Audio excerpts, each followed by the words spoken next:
Now, the UN's humanitarian chief says the tide is turning on the starvation crisis in Gaza as more aid enters the territory in the wake of the ceasefire deal.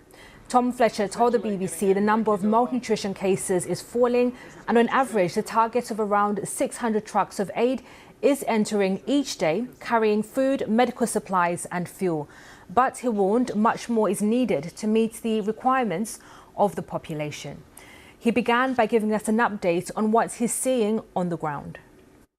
I'm in Gaza City right now. I've been visiting hospitals, I've been feeding centres, bakeries, but also talking to a lot of Palestinians here.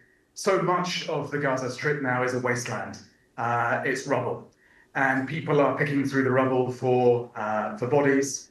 They're trying to find their homes. They're returning to where they think their homes were and seeking to identify them. I met a grandmother just now who apologized to me because her home had been destroyed just a week ago and completely flattened.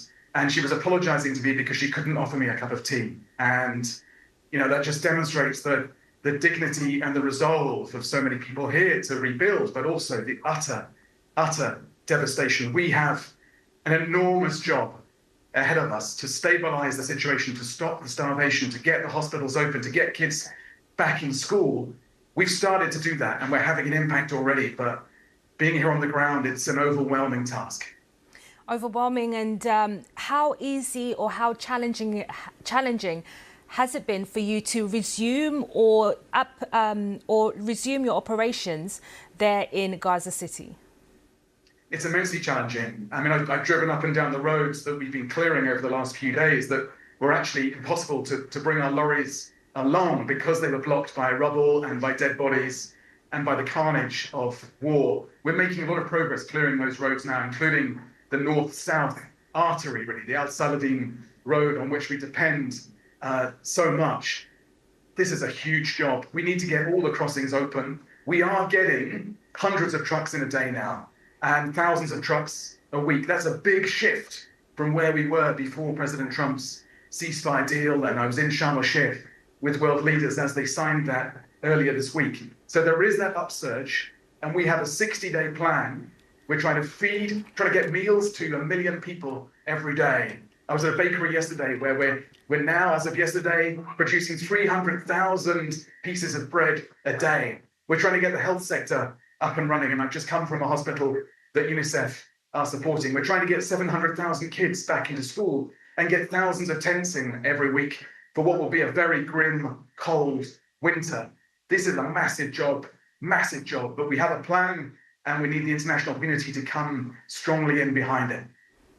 My understanding, according to the ceasefire agreement, is that once the ceasefire began, there would have been an increase in the amount of aid getting into Gaza, some 600 trucks a day, I believe. How much aid is actually getting in? Is that target being met? Yes, it is. We don't get that number in every day, but on average, over the last few days, we are getting in that sort of number of trucks. About half of what we bring in as the United Nations is food.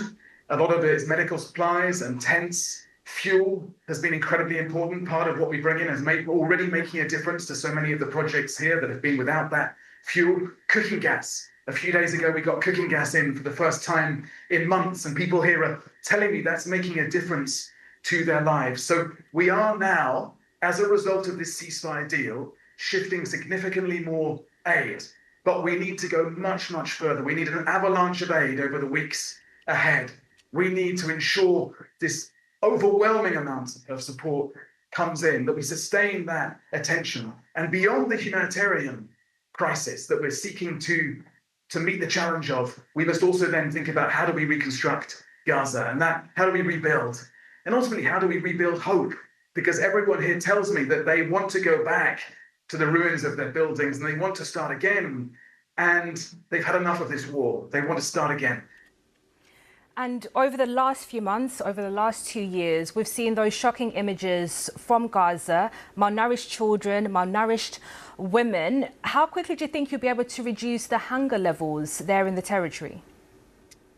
So I've just been to one of our nutrition centres, and a week ago, 50% of the cases they were dealing with were malnutrition. Now it's about 30%. So we are turning the tide on the starvation crisis here in Gaza. But we need to do far more. We need to get all those crossings open. We need our NGO partners to be registered to work alongside us. They're an essential part of the delivery of our plan here.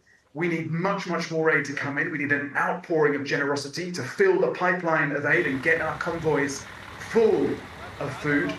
We need the commercial market to start operating properly again. People here are desperate for eggs, for example. People outside the building here have told me they're desperate for water. We will shift in as much as we can, but we need to do this at massive, massive scale. That was the UN's humanitarian chief, Tom Fletcher, speaking to us from Gaza City. Well, Israel says the body returned by Hamas overnight has been identified as an Israeli citizen. 75-year-old Eliyahu Margalit was killed when Hamas attacked the Nir Oz kibbutz on October the 7th, and his body was taken to Gaza. A coffin containing his remains was collected by the Red Cross in the southern city of Khan Yunis. The bodies of 18 further hostages are still in the Palestinian territory. This is the scene live now in Hamad city in Gaza, where the search for the bodies of hostages under the rubble is ongoing. Hamas is under growing pressure to return all of the deceased, but claims it's struggling to access their remains. Reports say an international team set up to locate the bodies has entered Gaza and will soon start its work with intelligence provided by Israel. Our Middle East correspondent Hugo Bashega has the latest from Jerusalem. With this confirmation, Hamas has now returned 10 of the 28 bodies of deceased hostages. Now, the Israeli authorities have been accusing the group of deliberately delaying the return of bodies, saying that Hamas can return several more bodies immediately, and this has caused a lot of anger in Israel. And this is because of the fact that the Israeli authorities had the information that Hamas knew the location of 18 of those 28 bodies. And so far, again, only 10 of those bodies have been transferred. Now, Hamas is saying that it needs heavy equipment to remove some of the bodies believed to be under the rubble of destroyed buildings, and international experts are now expected to join these efforts in Gaza. Now, this dispute has cast a shadow on this ceasefire deal that was brokered with the help of President Trump. This is a deal that also includes a surge in humanitarian aid entering Gaza, and Tom Fletcher, who is the UN humanitarian chief, is saying that aid is now moving into Gaza at scale, with trucks carrying food, medicine, also tents, and he says that the UN is on track to get 1 million meals every day in Gaza. And according to American officials, an average of 500 trucks a day have entered Gaza in the last week. So much needed humanitarian aid entering Gaza for the population there.